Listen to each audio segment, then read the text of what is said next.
মাঝে মাঝে মনে হয় যেন অল্প সময়ের ভুল বোঝাবুঝি নিয়ে এত বড় ঝগড়া বাঁধিয়ে শেষ অবধি বিবাহ বিচ্ছেদ করাটা অনেক বড় ভুল ছিল।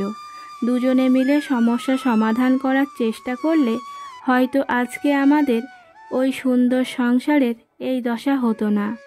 তুমি যদি আমাকে আমার মতো করে বুঝতে চেষ্টা করতে, তবে হয়তো আজ আমাদেরকে আলাদা হতে হয় না। আমাদের বিবাহ বিচ্ছেদের কারণ শুধু আমার দোষই ছিল না, আমরা দুজনেই সমান দোষী। কথায় আছে, তালি এক হাতে বাজে না।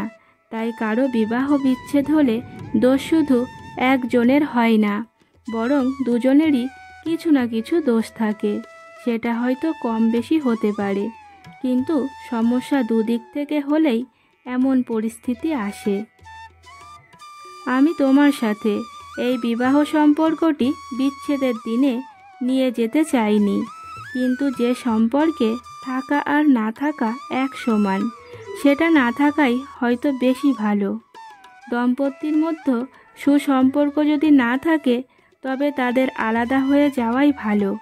পরস্পরের মধ্যে ভালোবাসা আর একে অপরের বোঝার মতো পরিস্থিতি না থাকলে সেই বিবাহ বিচ্ছেদ হওয়াই ঠিক। খুব খারাপ লাগে মানুষের বিবাহ বিচ্ছেদ হতে দেখলে, বিশেষ করে যখন প্রেম বিবাহের বিচ্ছেদ হয়। তখন মনে হয় যেন প্রেম হয়তো বিবাহের পর আর সেই প্রথম সময়ের মতো সুন্দর থাকে না। বিবাহ বিচ্ছেদ মাঝে মধ্যে কষ্টকর বলে মনে হয়, কিন্তু শেষ অবধি মনে হয় যেন ওই সম্পর্কটাই দুজনেই ছিলাম না, শুধু নামের সম্পর্কই ছিল সেটা। তবে বিচ্ছেদ হয়েছে যে, সেটা ভালোই হয়েছে। আমাদের প্রেম বিবাহ হয়েছিল, সব কিছু ছেড়ে দিয়ে তোমার কাছে ছুটে এসেছিলাম। আজ আমরা বিচ্ছেদের মুখে। আমি এখন কোথায় যাব? কোথাও ঠাঁই হবে না আমার। প্রেম বিবাহ বিচ্ছেদ যেন ভাবলেই কেমন লাগে। যার জন্য পরিবার ও সমাজের সাথে এত লড়াই করা হয়েছিল, তার থেকেই আজ আলাদা হয়ে যেতে হচ্ছে।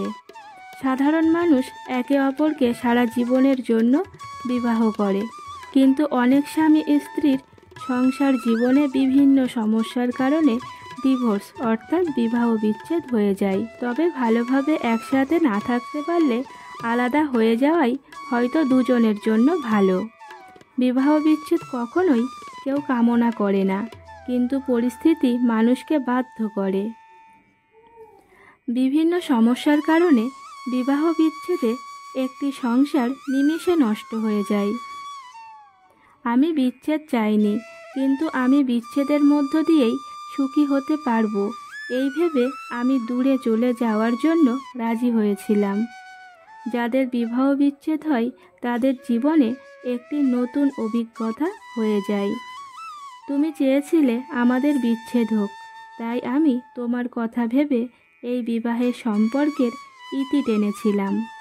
আজকাল সমাজের বেশিরভাগ মানুষই যৌতুককে ঘৃণা করে, কিন্তু অনেক ক্ষেত্রে দেখা যায় যে কন্যার সাথে সঠিক পরিমাণে জিনিসপত্র না দেওয়ায় রোজ নির্যাতন হয়। সেই বধূকে শেষ অবধি বিবাহ বিচ্ছেদের মুখোমুখি হতে হয়। নিজের স্ত্রীকে যদি সঠিকভাবে ভালোবাসতে না পারো, তবে বিয়ে করো না।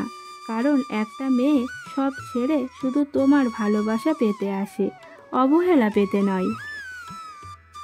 তোমার অযত্নের ফলে অনেক সময় বিবাহ বিচ্ছেদ হওয়ার মতো পরিস্থিতি এসে যেতে পারে, যা একটি পুরো সংসারকে ধ্বংস করে দিতে পারে।